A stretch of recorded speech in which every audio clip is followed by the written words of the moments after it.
వనచ రాకతో బయటపడ్డ సాగర్ బండారం. ఇల్లు వదిలి వెళ్లిపోతున్న నర్మదను ఆపి శ్రీవల్లికి షాక్ ఇచ్చిన రామరాజు. ఇంతకు ఏం జరిగింది? అసలు వనచ రాకతో సాగర్ బండారం బయటపడడం ఏంటి?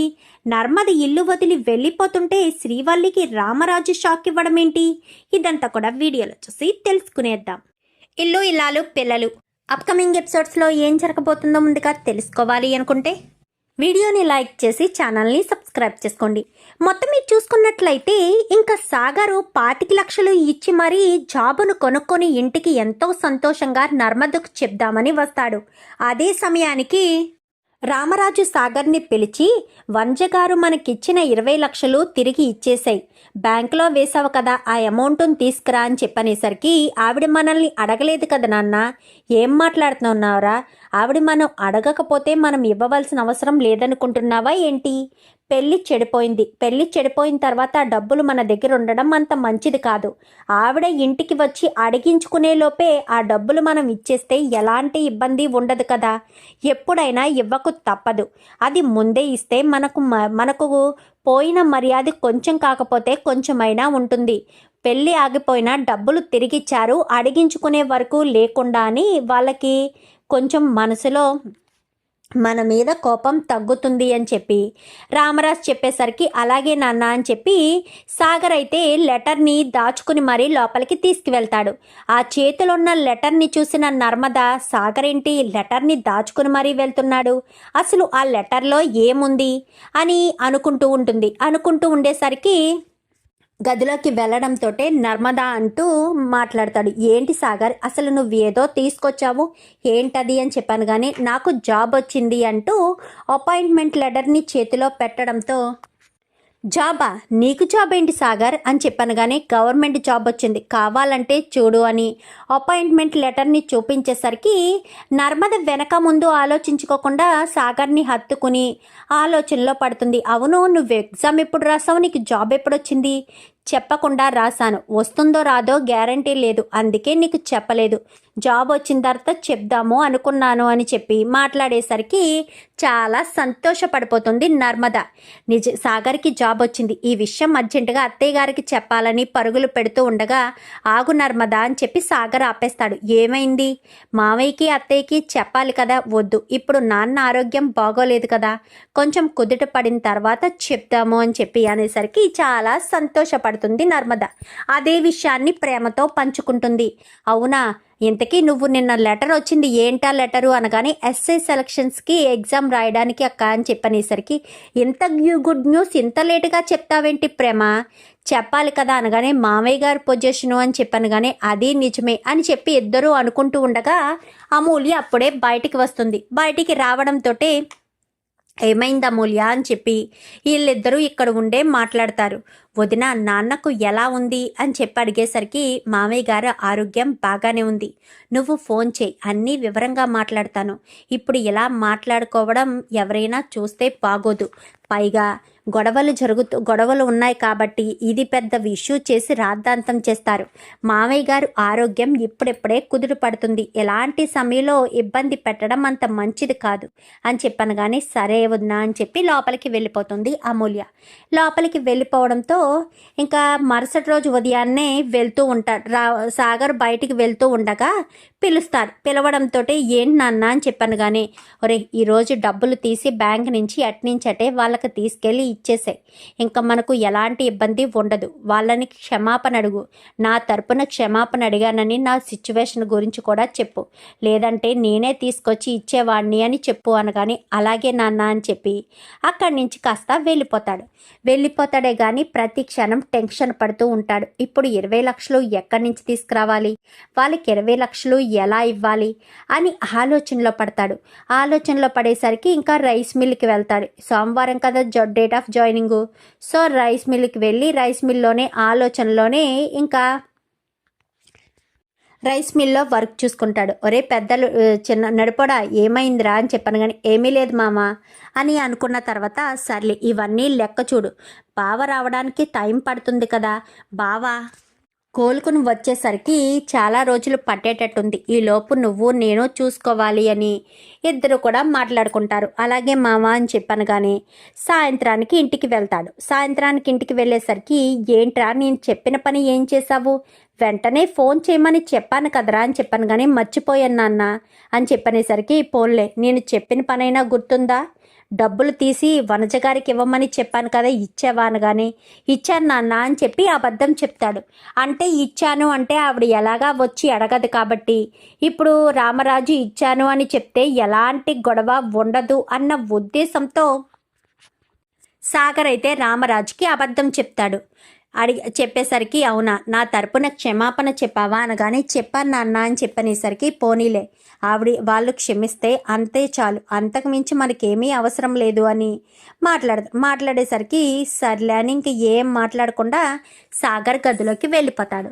సాగర్ని అబ్జర్వ్ చేస్తుంది నర్మద. ఏమైంది సాగర్, ఎందుకంత టెన్షన్ పడుతున్నావు, దేని గురించి అంతలా ఆలోచిస్తున్నావు అనగానే ఏమీ లేదు అని చెప్పి వెంటనే బయటికి వెళ్ళిపోతాడు. ఇంకిక్కడ వనజ వాళ్ళు ఇంకా వాళ్ళ ఆయన ఇద్దరు కూడా పెళ్ళి ఆగిపోయిందని బాధపడుతున్నావరే అని చెప్పి వాళ్ళ కొడుకును వాదాస్తారు. అది కాదమ్మా, ముందే చెప్పేస్తే ఈ ప్రాబ్లం ఉండేది కాదు కదా, రామరాజు కూడా అలా జరుగుతుందని అనుకోలేదు కదా. ఎవరైనా పిల్లల మీద నమ్మకాన్ని పెంచుకుంటారు, పిల్లలు ఆ నమ్మకాన్ని గుండెల మీద తన్ని వెళ్ళిపోతే ఎవరు మాత్రం ఏం చేస్తారు, ఎవరు మాత్రం ఏం చేయగలరు.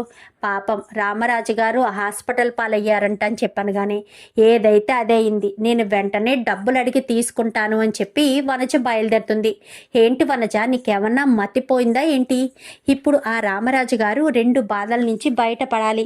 ఒకటి కూతురు తనని నమ్మక ద్రోహం చేసిందని ఒకటి, తర్వాత తన ఆరోగ్య పరిస్థితి నుంచి కూడా బయటపడాలి కదా, నువ్వు అది కూడా ఆలోచించాలి. అవేమీ ఆలోచించకుండా నువ్వు తొందరపాటి నిర్ణయంతో డబ్బుల కోసం వాళ్ళ ఇంటికి వెళ్తే వాళ్ళు ఇప్పుడు ఉన్న పరిస్థితిలో ఆ డబ్బులు ఎక్కడున్నాయో, ఎలా ఖర్చు అయ్యాయో, పెళ్ళికి ఖర్చు అయ్యాయేమో అవన్నీ ఆలోచించాలి కదా. నువ్వేమీ ఆలోచించకుండా వెనక ముందు అనుకోకుండా వెళ్ళిపోతే ఇబ్బంది కదా అని చెప్పాను కానీ అవును నిజమే, సరే అయితే నేను వెళ్ళి వాళ్ళని అడుగుతాను.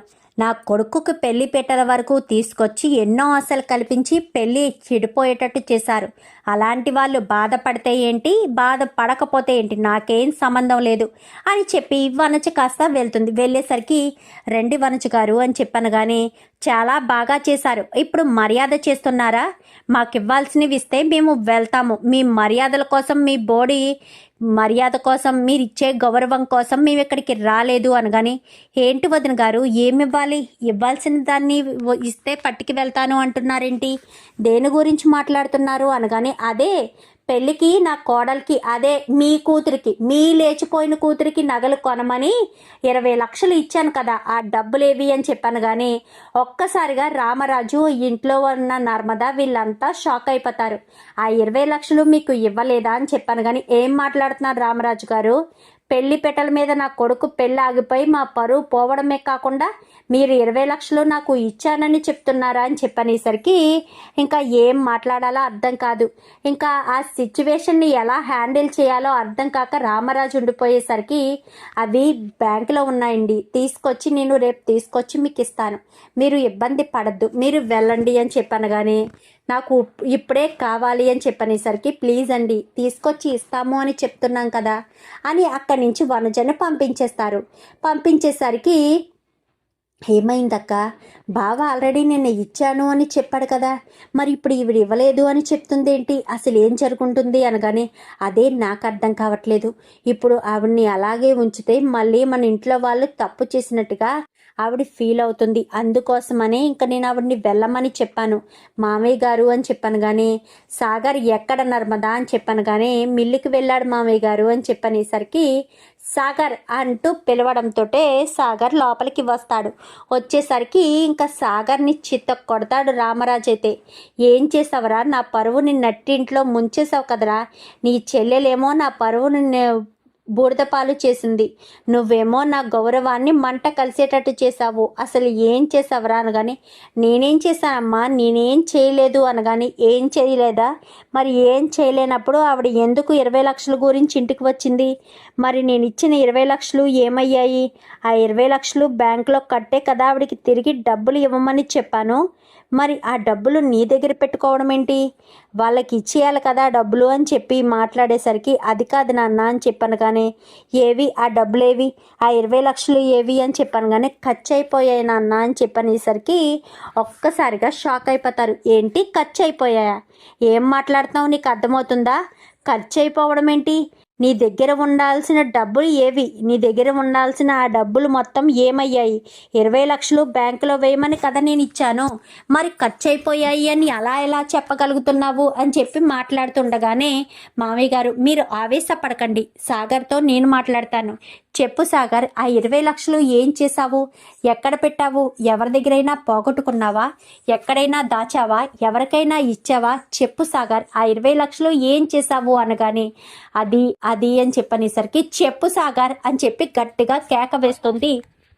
చెప్పు సాగర్ అని చెప్పాను. కానీ అది అది అది నర్మదా అని చెప్పాను. కానీ చెప్తావా చెప్పవా అంటూ కాలర్ పట్టుకుంటుంది.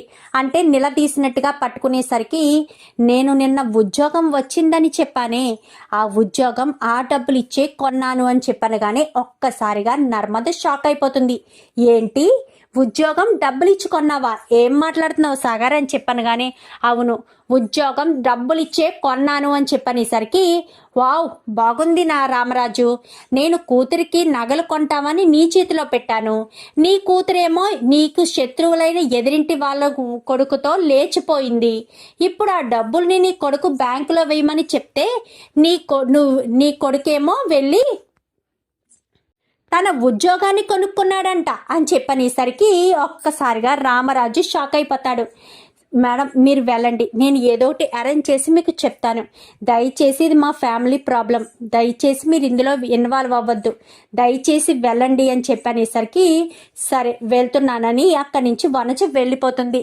వెళ్ళిపోయేసరికి ఇంకా నర్మదైతే, చెప్పు సాగర్, అసలు ఎందుకు ఇలాంటి పని చేశావు? నిన్ను డబ్బులు ఎందుకు అలా తీసుకోమని చెప్పావు? డబ్బులు నువ్వు ఎందుకు ఇచ్చి మరీ కొనుక్కున్నావు ఉద్యోగం? నువ్వు కష్టపడి సాధించాలి కానీ నువ్వు డబ్బులు ఇచ్చి కొనుక్కోవడం ఏంటి? 20 లక్షలకి ఉద్యోగం పలానా చోట వస్తుంది అని ఎవరు చెప్పారు నీకు? అసలు నిన్ను ఉద్యోగం కొనుక్కోమని ఎవరు చెప్పారు? నిన్ను గవర్నమెంట్ ఉద్యోగం చెయ్యాలి అని కోరుకున్నానే తప్ప ఇలా అడ్డదారిలో ఉద్యోగం చెయ్యాలని నేను కోరుకోలేదు సాగర్. నువ్వు నన్ను తప్పుగా అర్థం చేసుకున్నావో, లేక నా మెంటాలిటీ నీకు అర్థం కాలేదో నాకు అర్థం కావట్లేదు. చెప్పు సాగర్, ఇదంతా ఎవరు ప్రోద్బలంతో చేశావు? నువ్వు ఒక్కడివైతే ఇలా చేసే అవకాశం లేదు. నీ వెనక ఎవరో ఉన్నారు, నీ వెనక ఎవరో ఉండే ఇదంతా చేశారు. చెప్పు సాగర్, ఏంటిదంతా అని చెప్పాను. కానీ అది అది అని చెప్పాను. కానీ నువ్వు గనక నోరు విప్పకపోతే నా మీద ఒట్టే అంటూ మాట్లాడేసరికి, మామయ్య గారు తెలిసిన వాళ్ళ దగ్గర 25 లక్షలకి నాకు ఉద్యోగం వచ్చేటట్టు చేశారు. 20 లక్షలు ఈ డబ్బులు ఇచ్చి 5 లక్షలు మిల్లులో తీసుకున్నాను. నేను గవర్నమెంట్ ఉద్యోగం చేస్తేనే కదా నువ్వు సంతోషంగా ఉంటావు, పుట్టింటికి దగ్గర అవుతావు కదా. అందుకే నేను గవర్నమెంట్ ఉద్యోగం సాధించాను, నిన్ను పుట్టింటికి దగ్గర చేయడం కోసం అని చెప్పాను. కానీ చెంప చెల్లు అనిపిస్తుంది. ఒక్కసారిగా షాక్ అయిపోతారు అందరూ కూడా. ఏంటి సాగర్, నేను నా పుట్టింటికి దగ్గర అవ్వాలని అనుకున్న మాట నిజమే, కానీ ఈ రకంగా దగ్గర అవ్వాలనుకున్న మాట నిజం కాదు. నేను నిన్ను కష్టపడి జాబు సంపాదించమని, ఎంత జీతం వచ్చినా పర్వాలేదు కష్టపడి సంపాదించాలని నీకు ఎన్నోసార్లు చెప్పాను. కానీ నువ్వు ఇలాంటి పని చేస్తూ, అలాంటిది నువ్వు డబ్బులు లంచం ఇచ్చి మరీ ఉద్యోగం కొనుక్కున్నావా? చిచి, నీ మొహం చూడాలంటేనే అసహ్యంగా ఉందని గబ్బగబ్బా నర్మద గదిలోకి వెళ్తుంది. ఇంకా వెంటనే సూట్ కేసు ఓపెన్ చేసి తన బట్టలన్నీ కూడా సూట్ కేసులో వేసుకుని, ఇంకా సూట్ కేసు తీసుకుని బ్యాగ్ తీసుకుని బయటికి వచ్చేస్తుంది. వచ్చేసేసరికి, నర్మదా ప్లీజ్ నర్మదా, నన్ను వదిలి వెళ్ళిపోవద్దు నర్మదా, ప్లీజ్ నర్మదా, ఇదంతా నీ సంతోషం కోసమే చూశాను నర్మదా, అంతే తప్ప నాకు వేరే ఉద్దేశం లేదు నర్మదా, ప్లీజ్ నర్మదా, దయచేసి నన్ను అర్థం చేసుకో నర్మదా అంటూ మాట్లాడేసరికి, నిన్ను నేను అర్థం చేసుకోవాలా? నువ్వు నన్ను అర్థం చేసుకున్నావా సాగర్? నీ మొహం చూడాలంటేనే అసహ్యంగా ఉంది. మావయ్య గారికి సపోర్ట్గా ఉండవలసిన నువ్వు నిన్ను అర్థం చేసుకోవాలని ఈ రకంగా నాకు చెప్తుంటే నాకు చాలా చాలా అసహ్యంగా ఉంది. అసలు నువ్వు ఇలా ఎందుకు చేసావు సాగర్? ఈ రకంగా చేస్తావని కలలో కూడా అనుకోలేదు. నువ్వు అసలు ఎలా ఆలోచిస్తావని అస్సలు అనుకోలేదు అని చెప్పి మాట్లాడేసరికి అది కాదు అని చెప్పాను. కానీ ఏది కాదు చెప్పు, ఏం కాదు? ఏం నిన్ను నమ్మి ఇంట్లోకి వచ్చినందుకు నన్ను ఎంత మోసం చేస్తావని అస్సలు అనుకోలేదు. ఒక్క క్షణం కూడా నీతో నేను కలిసి ఉండలేను. నువ్వు నా నమ్మకానికి ద్రోహం చేశావు. నిన్ను నమ్మిన నన్ను నిలువున ముంచేశావు. ఏ రోజు నీకు ఉద్యోగం లేదని, నువ్వు రైస్ మిల్లులో పని చేస్తున్నావని ఎప్పుడూ నిన్ను కించపరచలేదు. కానీ నువ్వు ఈ రకంగా ప్రవర్తిస్తావని అస్సలు అనుకోలేదు. చిచి, నాకు ఇంట్లో విలువ లేకుండా చేసేసావు సాగర్. మామయ్య గారు ఆ 20 లక్షలు ఎక్కడి నుంచి తీసుకొస్తారు? దయచేసి నాకు ఒక 4 రోజులు సమయం ఇవ్వండి మావయ్య. ఎక్కడో చోట అప్పు చేసైనా సరే మీరు ఇవ్వాల్సిన 20 లక్షలు నేను ఇస్తాను అని చెప్పి మాట్లాడేసరికి అది కాదు నర్మదా, నువ్వు సంతోషంగా ఉండాలని. సంతోషమా? నన్ను మోసం చేస్తే నేను సంతోషంగా ఎలా ఉంటాను? నా అత్తింటి వాళ్ళని మోసం చేస్తే నేను సంతోషంగా ఎలా ఉంటాను? ఒకరిని బాధ పెట్టి నేను సంతోషపడే మనస్తత్వం నాది కాదు. నేను అందరితో కలిసి ఉండాలి. అందరి బాధలోనూ అందరి సంతోషంలోనూ నేను ఉండాలని కోరుకునే మనిషిని. ఆ విషయం నీకు కూడా తెలుసు. అయినా సరే నువ్వు నన్ను ఈ రకంగా ద్రోహం చేస్తావని, ఈ రకంగా నన్ను నమ్మించి మోసం చేస్తావని అనుకోలేదు. ఒక్క క్షణం కూడా నీతో కలిసి ఉండేలేదు. వెళ్ళిపోతాను, శాశ్వతంగా నీ జీవితంలోంచి వెళ్ళిపోతున్నానంటూ ఇంకా నర్మద బ్యాగ్ తీసుకొని బయలుదేరుతూ ఉంటుంది. ధీరజ్ ఎంతలా బ్రతిమాలినా కానీ ఎవ్వరు కూడా ఏమీ మాట్లాడరు, కదపకుండా సైలెంట్గా ఉండిపోతారు. ఇంకా వెళ్తూ ఇంకా వెళ్ళిపోతూ గేట్ ఇలా దాటుతూ ఉండగానే అమ్మ నర్మదా ఆగు అని చెప్పి ఆ రామరాజు ఒక్క కేక వేస్తాడు. ఆగమనేసరికి రామరాజు ఎప్పుడైతే పిలుస్తాడో అప్పుడే నర్మద ఆగుతుంది. అలా ఆగిన నర్మద వెనక్కి తిరగకుండానే ఆగుతుంది. ఇలా రామ్మ అని చెప్పనేసరికి దగ్గరికి వస్తాడు.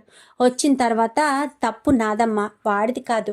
వాడు చదువుకున్నాడు, బాగా చదివాడు. ఎగ్జామ్స్ అవి రాస్తే ఖచ్చితంగా వాడికి జాబ్ వచ్చేది. 2 కొడుకుల్ని చదివించి జాబుల కోసం బయటికి వదిలేశాను. కానీ నా మధ్య కొడుకుని మాత్రం నాతోటే పెట్టుకున్నాను. అందుకోసమనేమో వాడు ఇంతలా నాకు ద్రోహం చేశాడు. తప్పు వాడిది కాదమ్మా, నేనే. కొడుకులందరినీ ఒకేలాగా, కూతుర్లందరినీ ఒకేలాగా చూస్తే ఈ వ్యత్యాసం ఉండేది కాదేమో. నా కొడుకుల్ని ఒకలా చూడకపోవడం వల్ల ఈ వ్యత్యాసం వచ్చి నా కొడుకు ఎంతటి పనికి పాల్పడ్డాడు అంటూ మాట్లాడేసరికి అది కాదు మావయ్య అని చెప్పాను. కానీ ఇంకేం చెప్పకమ్మా, నువ్వెక్కడికి వెళ్ళడానికి వీల్లేదు. వాడు మళ్ళీ తన జీవితాన్ని మొదటి నుంచి మొదలు పెడతాడు. వాడు తన జీవితాన్ని స్టార్టింగ్ పునాది నుంచి ఎంత వయసు వచ్చాక మొదలు పెట్టడం అనేదే వాడికి అతిపెద్ద శిక్ష. అదే కాదు, నువ్విక్కడి నుంచి వెళ్ళడానికి వీల్లేదు. మీ నాన్నను కూడా తప్పు పట్టడానికి వీల్లేదు. అల్లుడికి ఏదో రకంగా ఉద్యోగం రావాలని కోరుకున్నాడే తప్ప ఉద్యోగం వద్దు అని ఎవరు అనుకోరు కదా. అది ఏ రకంగా వచ్చిందని ఆలోచించలేకపోయాడు సాగరు. 25 లక్షలు ఖర్చు పెట్టైనా సరే ఉద్యోగం సంపాదించడానికి వెనకాడలేదు సాగర్ అని చెప్పి మాట్లాడేసరికి వద్దమ్మా వద్దు, ఇంకా నువ్వేం చెప్పొద్దు. నా కొడుకు ఉద్యోగం చేయడం నాకు ఇష్టమే అని చెప్పాను. కానీ ఏంటి మామయ్య ఏమంటున్నారు? సాగర్ ఉద్యోగం చేయడం మీకు ఇష్టమా అని చెప్పాను. కానీ అవును, నాకు ఇష్టమే. వాడు కూడా ఉద్యోగం చేస్తే బాగుంది అని నేను అనుకుంటే సరిపోయేది.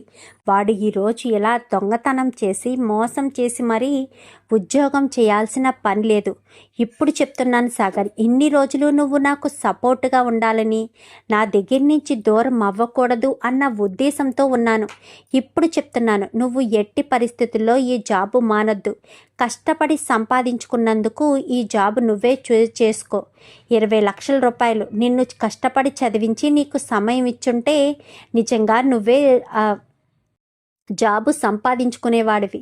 కానీ ఇప్పుడు జాబు సంపాదించుకునే పరిస్థితి లేదు కాబట్టి డబ్బులిచ్చి కొనుక్కున్నావు. ఆ డబ్బులు వీలైనంత తొందరలో నేనే బాకీ తీర్చేస్తానులే, నువ్వు దీని గురించి ఆలోచించకు అని చెప్పి రామరాజు అంటాడు. నేను వెళ్తాను మామయ్య అనగానే, వద్దమ్మా నర్మదా, నా కొడుకు తరపున నేను క్షమాపణ చెప్తున్నాను. నా కొడుకు నిన్ను మోసం చేయొచ్చు, కుటుంబాన్నంతటా మోసం చేయొచ్చు, కానీ తన మనస్సాక్షిని మాత్రం మోసం చేసుకోలేడు కదా. పశ్చాత్తాపంతో ఈపాటికే కుమిలిపోతూ ఉండుంటాడు. ఇంట్లో ఒక్క మాట చెప్పకుండా నేను ఇంతటి పని చేశాను, ఈ విషయం ఇంట్లో వాళ్ళకి తెలిస్తే అస్సలు ఊరుకోరు అన్న ఆలోచన వచ్చే ఉంటుంది.